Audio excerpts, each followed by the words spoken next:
أعوذ بالله من الشيطان الرجيم. بسم الله الرحمن الرحيم. إن الله وملائكته يصلون على النبي يا أيها الذين آمنوا صلوا عليه وسلموا تسليما. اللهم صل على سيدنا محمد وبارك وسلم. صلاة وسلام عليك يا رسول الله صلى الله تعالى عليه وسلم.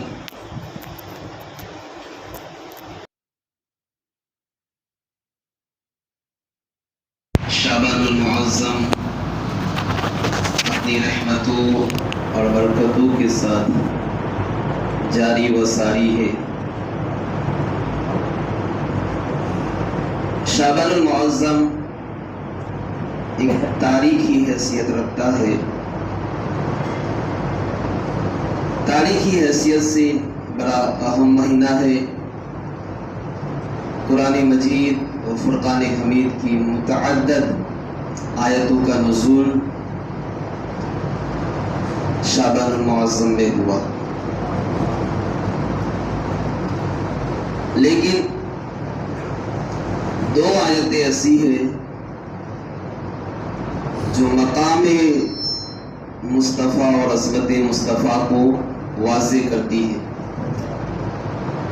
اور ان دونوں آیتوں کا نزول بھی شعبان المعظم میں ہوا. اب وہ دو آیتیں کون سی ہیں؟ تو پہلی آیت شعبان المعظم کے پہلے عشرے میں آیت درود کا نزول ہوا، یعنی جس کو میں نے ابھی خطبہ کے بعد تلاوت کیا. اسی لیے اس مہینے کو آیت درود کا مہینہ بھی کہا جاتا ہے. اور روایت میں ہے کہ ایک مرتبہ سرکار صلی اللہ تعالی علیہ وسلم مسجد سے باہر تشریف لائے تو خوشی سے آپ کا چہرہ چمک رہا تھا. آپ کے چہرے اقدس سے خوشی کے آثار ظاہر تھے. صحابہ کرام نے عرض کیا، یا رسول اللہ، یہ خوشی کیسی ہے؟ آپ کے چہرے پر خوشی کے آثار کیسے ہیں؟ تو سرکار نے فرمایا کہ ابھی ابھی جبریل امین میرے پاس آئے اور یہ آیت کریمہ لے کر آئے ہیں، اور اللہ تعالیٰ کا ارشاد ہے کہ اے محبوب، جو آپ پر ایک بار درود پڑھے گا میں اسے 10 رحمتیں عطا کروں گا، 10 درجے بلند کروں گا، اور اس کی 10 خطائیں معاف کروں گا. اسی طرح روایت میں ہے کہ سرکار علیہ الصلوۃ والسلام فرماتے ہیں کہ اللہ تعالیٰ کے کچھ فرشتے ہیں جنہیں سیاحین کہتے ہیں. زمین میں جہاں ذکر کی محفل ہوتی ہے، درود کی محفل ہوتی ہے، فرشتے اس محفل میں آتے ہیں اور اس محفل میں جتنے لوگ آتے ہیں ان کے نام لکھتے ہیں. پھر وہ فرشتے اللہ تعالیٰ کی بارگاہ میں جاتے ہیں اور عرض کرتے ہیں کہ یا اللہ، آج ہم تیرے بندوں میں سے کچھ ایسے بندوں کے پاس گئے تھے جو تیری کتاب پڑھ رہے تھے، تیرا ذکر کر رہے تھے، تیرے محبوب صلی اللہ علیہ وسلم پر درود پڑھ رہے تھے. تو اللہ تعالیٰ فرماتا ہے کہ جاؤ اس محفل کو میری رحمت سے ڈھانپ دو. فرشتے عرض کرتے ہیں مولا، کچھ لوگ ایسے تھے کہ وہ کسی اور کام سے آئے تھے، ان کے لیے کیا حکم ہے؟ تو اللہ تعالیٰ فرماتا ہے کہ میرا ذکر کرنے والے، میرے محبوب پر درود پڑھنے والے، ان کی شان یہ ہوتی ہے کہ ان کے پاس بیٹھنے والا شخص بھی محروم نہیں رہتا. تو یہ آیت درود کا نزول اس مہینے میں ہوا. اور شیخ عبدالحق محدث سے دہلوی رحمت اللہ تعالی علیہ فرماتے ہیں کہ امتی کے لیے سب سے بڑی سعادت یہ ہے کہ وہ اپنے آقا و مولا صلی اللہ تعالی علیہ وسلم پر درود و سلام پڑھتا رہے. الحمدللہ ہم اہل سنت والجماعت ہے، اور ہمارا نظریہ اور عقیدہ یہ ہے کہ حضور ہمارے سلام کو سنتے بھی ہیں اور اس کا جواب بھی عطا فرماتے ہیں. حدیث پاک میں ہے، حضور علیہ الصلوۃ والسلام نے ارشاد فرمایا، لیس من عبد یصلی علیہ الا بلغنی صوتہ من حیث کان، کہ کائنات کے جس گوشے سے، جہاں سے میرا امتی، میرا غلام مجھ پر درود پڑھے گا تو اس کا درود میری بارگاہ میں پہنچتا ہے. تو صحابہ کرام نے عرض کیا، یا رسول اللہ، بعد وصال کا، کیا آپ کے وصال کے بعد بھی، پردہ فرمانے کے بعد بھی یہ درود آپ کی بارگاہ میں پہنچے گا؟ تو تو حضور نے ارشاد فرمایا نعم بعد وصالی، میرے پردہ فرمانے کے بعد، میرے وصال کے بعد بھی تمہارا درود میری بارگاہ میں پہنچایا جائے گا، پہنچتا رہے گا۔ تو اس حدیث سے دو باتیں ثابت ہوئی، ایک تو یہ کہ صحابہ کرام حضور کی بارگاہ میں درود و سلام پڑھتے تھے اور حضور سماعت فرماتے تھے، اور دوسری بات یہ ثابت ہوئی کہ جس طرح حضور ظاہری حیات میں درود و سلام سنتے تھے، اسی طرح وصال کے بعد، پردہ فرمانے کے بعد آج بھی حضور گنبد خضرا میں ہمارے درود و سلام کو سنتے ہیں۔ ایک گڑیا جس کی عمر 80 سال کی تھی، سفر کرتے کرتے مکہ مکرمہ پہنچی، اس نے حج کیا، حج سے فارغ ہوئی، مدینہ شریف گئی، روزہ رسول پہ حاضری دی، سنہری جالیوں کے سامنے کھڑی ہو گئی تو اس نے اپنے دائیں بائیں دیکھا کہ لوگ کتابوں سے دیکھ کر ترنم کے ساتھ، بڑے اچھے الفاظ کے ساتھ، اچھے صیغوں کے ساتھ، اچھی آواز میں حضور کی بارگاہ میں صلاۃ و سلام پیش کر رہے ہیں۔ کوئی پڑھ رہا ہے الصلاۃ والسلام علیک یا رسول اللہ، کوئی پڑھ رہا ہے الصلاۃ والسلام علیک یا حبیب اللہ، کوئی پڑھ رہا ہے الصلاۃ والسلام علیک یا نور اللہ نبی اللہ شفیع المذنبین، کوئی پڑھ رہا ہے بلغ العلا بکمالہ کشف الدجی بجمالہ حسنت جمیع خصالہ صلوا علیہ وآلہ، کوئی پڑھ رہا ہے مولا صلی وسلم دائما ابدا، کوئی پڑھ رہا ہے سرور کہوں کے مالک کو مولا کہوں تجھے، باغ خلیل کا گل زیبا کہوں تجھے۔ اس نے دیکھا کوئی پڑھ رہا ہے مصطفیٰ جان رحمت پہ لاکھوں سلام، شمع بزم ہدایت پہ لاکھوں سلام، کوئی پڑھ رہا ہے یا نبی سلام علیکہ یا حبیب سلام علیکہ۔ اب اس نے، وہ عورت گڑیا کہتی ہے کہ میں نے چاہا کہ میں بھی حضور کی بارگاہ میں درود و سلام پیش کروں، سلام کا نذرانہ پیش کروں، لیکن میں ان پڑھ تھی، جاہل تھی، گوار تھی، میرے پاس اچھے الفاظ نہیں تھے، اچھی آواز نہیں تھی، اچھا انداز نہیں تھا۔ تو وہ کہتی ہے میرے دل میں خیال آیا کہ شاید حضور انہی کا سلام سنتے ہیں، انہی کو جواب دیتے ہیں جن کی آواز اچھی ہوتی ہے، جن کے پاس الفاظ اچھے ہوتے ہیں، جن کا انداز اچھا ہوتا ہے۔ وہ عورت کہتی ہے کہ میں تو جاہل تھی، میرے پاس انداز نہیں تھا، الفاظ نہیں تھا، لیکن میں نے ٹوٹے الفاظ کے ساتھ حضور کی بارگاہ میں جب سلام پیش کیا، روتے ہوئے سلام پیش کیا، تو عورت اچانک دھڑام سے گر پڑی اور بے ہوش ہو گئی۔ جب ہوش میں آئی، لوگوں نے اسے سنبھالا اور کہا کہ تجھے کیا ہوا؟ تو اس نے کہا کہ سنو، جب میں نے ٹوٹے پھوٹے الفاظ کے ساتھ حضور علیہ الصلوۃ والسلام کی بارگاہ میں صلاۃ و سلام کا نذرانہ پیش کیا، سلام عقیدت پیش کیا، محبت کے ساتھ درود و سلام پیش کیا، تو میں کیا دیکھتی ہوں؟ سرکار روزہ اقدس سے باہر تشریف لاتے ہیں، حضور میرے پاس تشریف لائے، میں کھڑی ہو گئی، عرض کیا یا رسول اللہ، میرے پاس الفاظ نہیں ہے، انداز نہیں ہے، میرے پاس وہ الفاظ اور انداز نہیں ہے، میں جاہل ان پڑھ ہوں، یا رسول اللہ میں آپ کی شایان شان سلام پیش نہیں کر سکی ہوں، میں آپ کی شان کے مطابق سلام میں نے پیش نہیں کیا۔ تو سرکار نے فرمایا کہ گھبرانے کی ضرورت نہیں ہے، آج جتنے لوگوں نے سلام پیش کیا ہے ان میں سب سے پہلے ہم نے تیرے سلام کو قبول کیا ہے۔ پھر فرمایا کہ سن، ہماری بارگاہ میں الفاظ نہیں دیکھے جاتے، انداز نہیں دیکھا جاتا، آواز نہیں دیکھی جاتی، ہماری بارگاہ میں پڑھنے والے کی محبت کو دیکھا جاتا ہے، عقیدت کو دیکھا جاتا ہے، پڑھنے والے کے جذبات کو دیکھا جاتا ہے۔ اور سن، جس محبت اور عقیدت کے ساتھ آج تو نے سلام پڑھا ہے، درود پڑھا ہے، سب سے پہلے ہم نے تیرے درود اور سلام کو قبول کیا، اور تیرے صدقے میں جتنے لوگوں نے سلام پڑھا ہے ہم نے سب کے سلام کو قبول فرمایا۔ حضرت گرامی، محبت سے اگر سرکار کی بارگاہ میں درود پڑھا جائے، سلام پڑھا جائے، حضور اسے سنتے بھی ہیں، اور اگر کرم فرمائے تو جواب بھی عطا فرماتے ہیں، اور مزید کرم فرمائے تو سرکار اپنے دیدار سے مشرف بھی فرماتے ہیں۔ حضرت امام شمس الدین سخاوی رحمت اللہ تعالی علیہ القول البدی کتاب کے اندر یہ واقعہ لکھتے ہیں کہ مصر میں ایک نوجوان تھا، بڑا متقی اور پرہیزگار تھا، لیکن اس کی ایک تمنا تھی کہ مرنے سے پہلے حضور کا دیدار ہو جائے، حضور کی زیارت نصیب ہو جائے۔ اب اس کی یہ خواہش تھی، تمنا تھی، وہ ایک بزرگ کے پاس گیا اور کہا میری یہ خواہش ہے کہ مرنے سے پہلے حضور کی زیارت نصیب ہو جائے، حضور کا دیدار ہو جائے۔ بزرگ نے کہا کہ اگر تو حضور کا دیدار کرنا چاہتا ہے تو روزانہ رات کو سونے سے پہلے 100 مرتبہ درود شریف پڑھنے کی عادت بنا لے، درود شریف کو وظیفہ بنا لے، عادت بنا لے۔ اب اس نے اپنی عادت بنا لی، روزانہ رات کو سونے سے پہلے 100 بار حضور پر درود پاک پڑھتا۔ امام سخاوی لکھتے ہیں کہ اس کا نام محمد بن سعید تھا۔ محمد بن سعید کہتے ہیں کہ ایک رات میں درود شریف پڑھ کر سویا تو خواب میں سرکار علیہ الصلوۃ والسلام تشریف لائے۔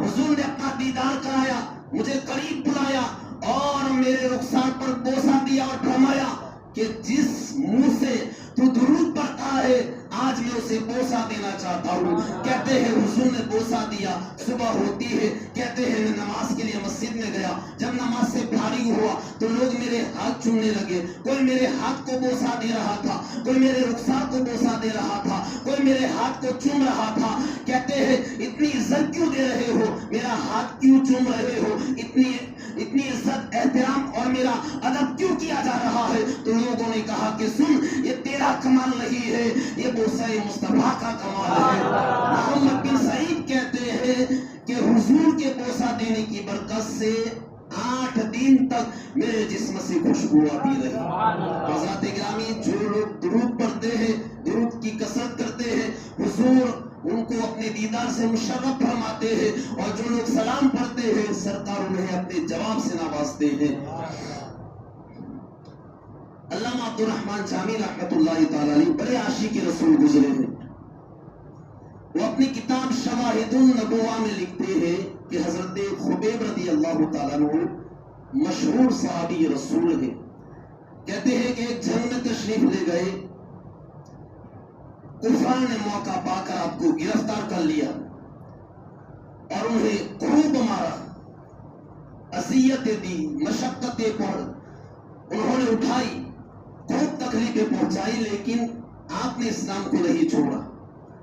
کفار نے دیکھا کہ جتنا مارتے ہیں، ستاتے ہیں، مزید ان کا ایمان بڑھتا جا رہا ہے، یقین بڑھتا جا رہا ہے، مزید حضور کی محبت میں اضافہ ہو رہا ہے، تو کفار نے آپ کو ایک درخت کے ساتھ باندھ دیا، 3 دن تک بھوکا اور پیاسا رکھا، نہ پانی دیا نہ کھانا دیا۔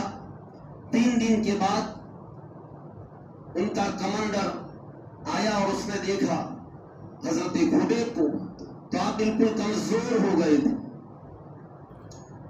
تو اس نے کہا کہ 3 دن سے بھوکا اور پیاسا ہے، لیکن اس نے اسلام کو نہیں چھوڑا، تو اب مزید اس کو زندہ نہ رکھا جائے بلکہ پھانسی دے دی جائے۔ کہتے ہیں کہ پھانسی کے تختے پر حضرت خبیب کو لایا گیا اور آپ سے پوچھا گیا کہ کوئی آخری خواہش ہو تو بتاؤ۔ آپ نے فرمایا میں 2 رکعت نفل پڑھنا چاہتا ہوں۔ حضرت خبیب رضی اللہ تعالیٰ عنہ نماز کے لیے کھڑے ہوئے۔ اب کفار یہ سوچ رہے تھے، ان کا یہ خیال تھا کہ خبیب کی نماز لمبی ہوگی، خبیب کا قیام لمبا ہوگا، خبیب کی قرات لمبی ہوگی، خبیب کا رکوع اور سجود لمبا ہوگا، لیکن حضرت خبیب نے جلدی 2 رکعت نفل ختم کی۔ لوگوں نے کہا کہ اے خبیب، ہم تو یہ سمجھتے تھے کہ تیرا سجود لمبا ہوگا، تیرا رکوع لمبا ہوگا، تیرا قیام لمبا ہوگا، لیکن تو نے جلدی نماز ختم کی۔ تو حضرت خبیب نے کہا میں نے اس لیے جلدی نماز پڑھی تاکہ تم یہ نہ سمجھو کہ خبیب موت سے ڈر گیا ہے۔ اب انہوں نے کہا کوئی اور خواہش ہو تو بتاؤ۔ کہا کہ مجھے اٹھاؤ۔ اب انہوں نے پکڑ کر کھڑا کیا، کہا میرا چہرہ، میرا رخ مدینے کی طرف کر دو۔ آپ کا رخ مدینے کی طرف کیا گیا۔ کفار نے کہا اب کیا کرو گے؟ کہا میں مرنے سے پہلے اپنے آقا و مولا پر درود و سلام پڑھنا چاہتا ہوں۔ اب کفار نے مذاق اڑایا اور کہنے لگے کہ یہاں سے مدینہ ہزاروں میل دور ہے، تیرا نبی مدینے میں ہے، تو یہاں ہے، وہ کیسے سنیں گے؟ تو حضرت خبیب نے فرمایا کہ نادان، تم نہیں جانتے، تمہارے پاس ایمان نہیں ہے، ایمان کی دولت نہیں ہے۔ اللہ نے اپنے محبوب کو یہ کمال عطا فرمایا ہے، یہ طاقت عطا فرمائی ہے کہ حضور کا غلام سے حضور پر سلام پڑھے حضور سے سنتے ہیں، حضور سے سماعت کرتے ہیں۔ اللہ اکبر۔ کافروں نے کہا یہ نہیں ہو سکتا۔ علامہ جامی لکھتے ہیں کہ اب حضرت خبیب نے اپنا چہرہ مدینے کی طرف کیا اور عرض کرتے ہیں الصلاۃ والسلام علیکہ یا رسول اللہ۔ تو اس وقت سرکار مدینہ شریف میں صحابہ کرام کے درمیان موجود تھے۔ فوراً سرکار نے سلام کو سنا اور سلام کا جواب دیا، وعلیکم السلام یا خبیب۔ جب سرکار نے خبیب کو جواب دیا، صحابہ کرام کہتے ہیں ہم نے دائیں بائیں دیکھا، آگے پیچھے دیکھا اور اس محفل میں ہم خبیب کو تلاش کرنے لگے لیکن خبیب نہیں تھے۔ ہم نے عرض کیا یا رسول اللہ یہاں خبیب نہیں ہے، آپ نے خبیب کو جواب دے رہے ہیں۔ تو سرکار نے فرمایا کہ اس وقت میرا خبیب کفار کے قبضے میں ہے اور اس کی شہادت کا وقت ہے، اس نے مرنے سے پہلے مجھے سلام کیا تو میں نے سلام کا جواب دیا ہے۔ کہ ہم آپ سوچیں حضور کی بارگاہ میں سلام پیش کیا جائے، سرکار سنتے بھی ہے اور جواب بھی عطا فرماتے ہیں، اور اگر سرکار کرم فرمائے تو دیدار بھی عطا فرماتے ہیں۔ بڑے درود پاک اللہم صلی علی محمد و بارک وسلم۔ الصلاۃ والسلام علیکہ یا رسول اللہ صلی اللہ تعالی علیہ وسلم۔ حضرات گرامی یہ نماز کیا ہے؟ نماز کو آپ غور سے دیکھیں، پوری نماز کا فلسفہ کیا ہے؟ تو امام راضی فرماتے ہیں کہ نماز میں جب بندہ کھڑا ہوتا ہے وہ تصویر مصطفیٰ بن جاتا ہے۔ فرماتے ہیں نماز میں بندہ تصویر مصطفیٰ کیسے بنتا ہے؟ فرماتے ہیں کہ جب نمازی نماز میں کھڑا ہوتا ہے، قیام میں ہوتا ہے، رحمت کی علیہ بن جاتا ہے، جب وہ رکوع میں جاتا ہے احمد کی ہا بن جاتا ہے، جب وہ سجدے میں جاتا ہے احمد کی میم بن جاتا ہے، اور جب وہ قاعدے میں بیٹھتا ہے تو احمد کی دال بن جاتا ہے۔ رب یہ چاہتا ہے عبادت میں اس کی ہو لیکن تصویر پیارے مصطفیٰ کی ہو، تصویر محبوب کریم کی ہو، تصویر آمینہ کے لال کی ہو۔ اللہ اکبر۔ حضرات گرامی یہ نماز کا فلسفہ کیا ہے؟ آپ دیکھیں نماز کسے کہتے ہیں، عبادت کی تعریف کیا ہے تو علماء فرماتے ہیں انتہائی عزیزی اور انکساری کا نام عبادت ہے، اور انتہائی عزیزی اور انکساری یہ رکوع میں ہے، سجدے میں ہے۔ اسی لیے سرکار نے ارشاد فرمایا جب بندہ رکوع میں جاتا ہے تو اللہ تعالیٰ فرشتوں سے فرماتا ہے کہ اس کے سارے گناہوں کو جمع کر کے ایک گٹھڑی کی صورت میں اسے اتار لو۔ فرشتے اس کے سارے گناہ اتار لیتے ہیں اور ایک طرف رکھ دیتے ہیں، اور جب بندہ رکوع سے اٹھتا ہے تو فرشتے عرض کرتے ہیں یا اللہ کیا حکم ہے؟ تو اللہ تعالیٰ فرماتا ہے کہ یہ میری شان کریمی کے خلاف ہے کہ جس سے میں گناہ دور کر دوں دوبارہ اس پر گناہ رکھوں۔ اسی لیے رکوع سے اٹھتے ہوئے یہ کلمہ تمحید رکھا گیا، ربنا لک الحمد۔ یہ کلمہ اسی لیے رکھا گیا کہ اے پروردگار ہر قسم کی تعریف تیرے لیے ہے کہ تو نے مجھے گناہوں سے پاک کر دیا۔ اور سرکار فرماتے ہیں کہ جب کوئی شخص ربنا لک الحمد کہتا ہے تو اللہ تعالیٰ اس کی زندگی کے سارے گناہوں کو بخش دیتا ہے، معاف فرما دیتا ہے۔ تو انتہائی عزیزی اور انکساری کا نام عبادت ہے، اور انتہائی عزیزی اور انکساری یہ رکوع میں ہے، سجدے میں ہے، اور سجدے میں بندہ رب سے سب سے زیادہ قریب ہوتا ہے۔ سرکار نے فرمایا کہ ہر سجدے پر ایک نیکی ملتی ہے، ایک درجہ بلند ہوتا ہے، ایک خطا معاف ہوتی ہے۔ اسی لیے بعض صحابہ کرام جلدی چھوٹی رکعتیں پڑھتے تھے تاکہ سجدے زیادہ کر سکے، کیونکہ جس کے سجدے زیادہ ہوگے جنت میں اس کے درجے زیادہ بلند ہوگے۔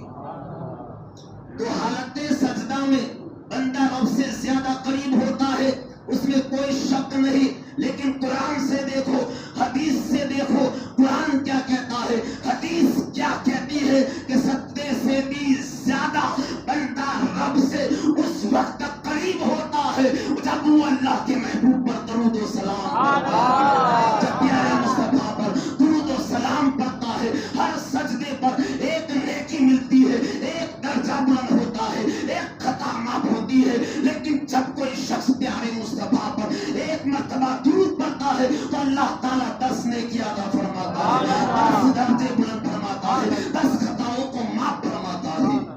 امام ربانی فرماتے ہیں کہ میرے نزدیک بندہ سب سے زیادہ رب سے قریب اس وقت ہوتا ہے جب وہ اللہ کے محبوب پر درود پڑھتا ہے. فرماتے ہیں اس کی دلیل یہ ہے الصلاۃ معراج المؤمنین، نماز اہل ایمان کی معراج ہے. غور سے سنیے گا، نماز کا فلسفہ کیا ہے وہ آپ کی سمجھ میں آ جائے گا.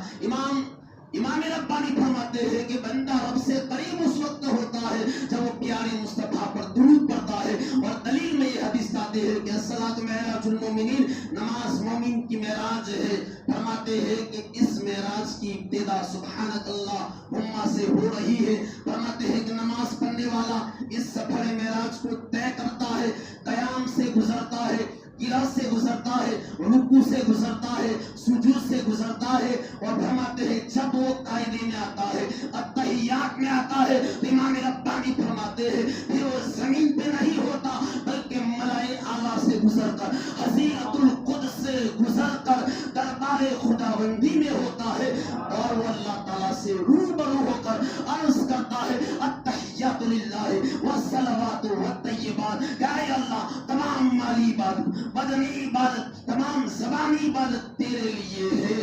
تو یہ اس کی معراج کی آخری منزل ہے جب وہ حضیرت القدس میں داخل ہوتا ہے. اور جب وہ مناجات کرتا ہے تو اللہ تعالیٰ، غور سے سنیے، جب وہ مناجات کرتا ہے تو اللہ تعالیٰ اس پر نظر کرم فرماتا ہے، اس کے پردے ہٹتے ہیں. اور جب حجاب اٹھتے ہیں تو وہ کیا دیکھتا ہے کہ مجھ سے پہلے سرکار اللہ کے حضور حاضر ہے.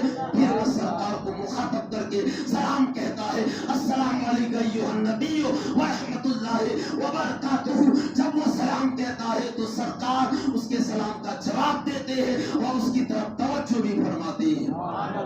حضرت حسن بصری فرماتے ہیں جب بندہ کہتا ہے اللہم، تو اس وقت وہ رب کے بحر رحمت میں غوطہ سن ہوتا ہے. اور جب کہتا ہے صلی علی محمد، تو فرماتے ہیں کہ وہ رحمت للعالمین کی رحمت واسعہ کے سمندر میں غوطہ سن ہوتا ہے. اور جب بندہ کہتا ہے، نمازی کہتا ہے کما صلیت علی ابراہیم وعلی آل ابراہیم، تو فرماتے ہیں حضرت ابراہیم کے جو کمالات ہیں ان میں وہ غوطہ سن ہوتا ہے. پھر جب وہ کہتا ہے صلی علی محمد وعلی آل محمد، تو فرماتے ہیں کہ اہل بیت کے دریائے رحمت میں وہ غوطہ سن ہوتا ہے.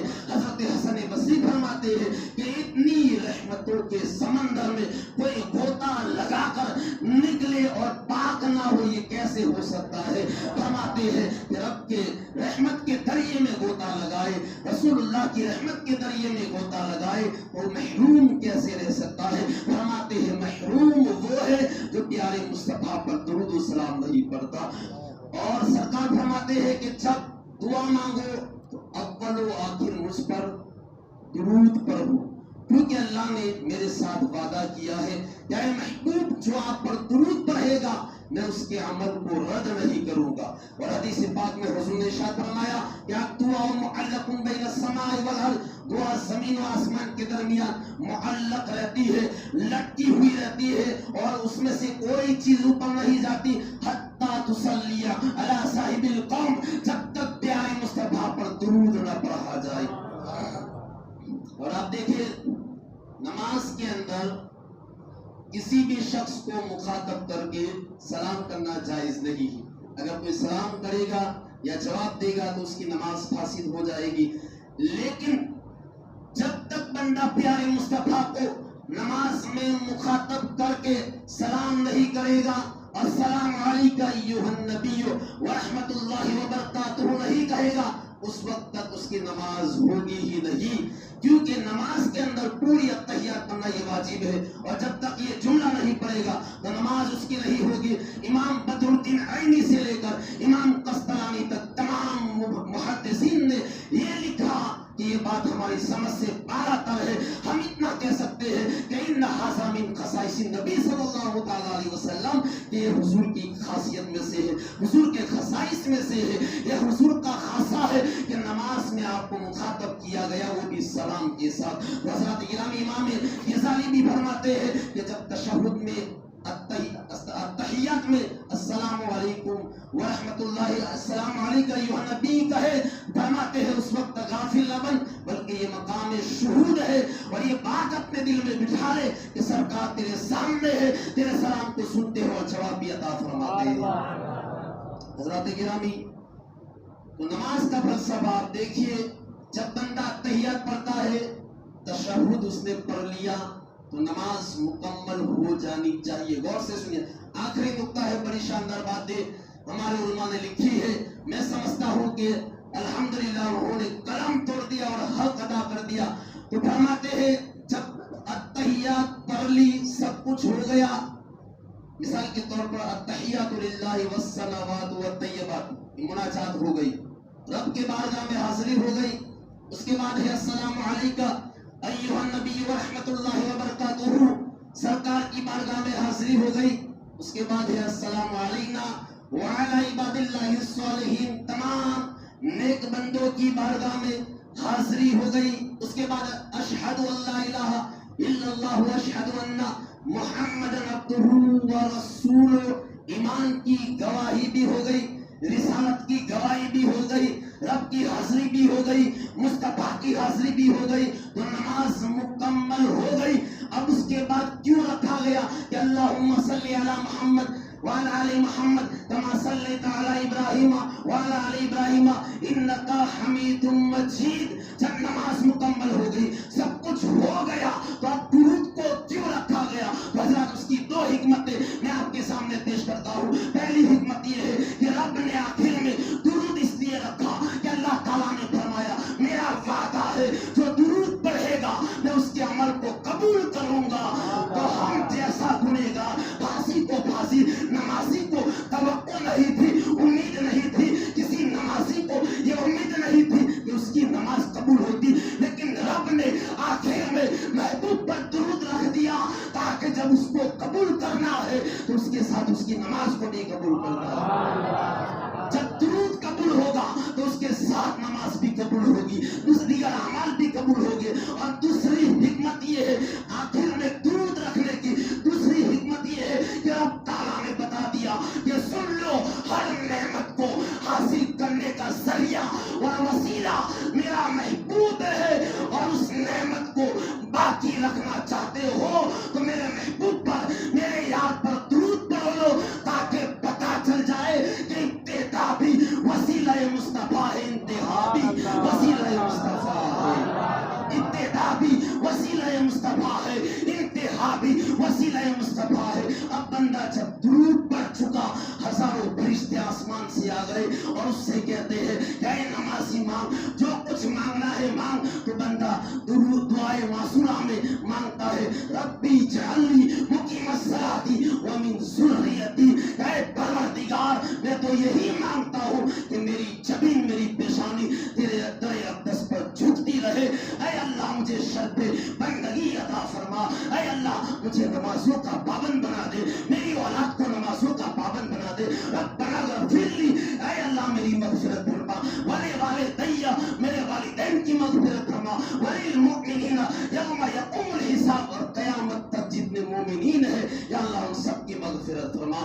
اس کے بعد بندہ کہتا ہے السلام علیکم ورحمۃ اللہ، دونوں طرف سلام پھیرتا ہے، وہ فرشتوں کو سلام کہتا ہے۔ تو حضرات نماز کا راز یہ ہے، نماز کا یہ فلسفہ ہے، لیکن نماز نے بتا دیا کہ جو کچھ ملے گا وہ وسیلہ مصطفیٰ سے ملے گا، غیر مصطفیٰ سے ملے گا، وسیلہ مصطفیٰ سے ملے گا۔ حضرات گرامی، یہ بڑا اہم اور مبارک مہینہ ہے، شعبان المعظم ہے، تو مزید اس پر انشاءاللہ آئندہ جمعہ ہم اس کے فضائل پر گفتگو کریں گے، اور اس کے شب برات کے تعلق سے بھی انشاءاللہ آئندہ جمعہ کے اندر گفتگو ہوگی۔ تو آپ حضرات سے گزارش ہے کہ حضرات گرامی نماز کی پابندی کریں، اور ابھی ماہ رمضان المبارک یعنی قریب آمد ہونے والی ہے، تو اس میں آپ اپنی مسجدوں کا خاص خیال رکھیں، مدرسے کا خاص خیال رکھیں۔ حضرات گرامی آپ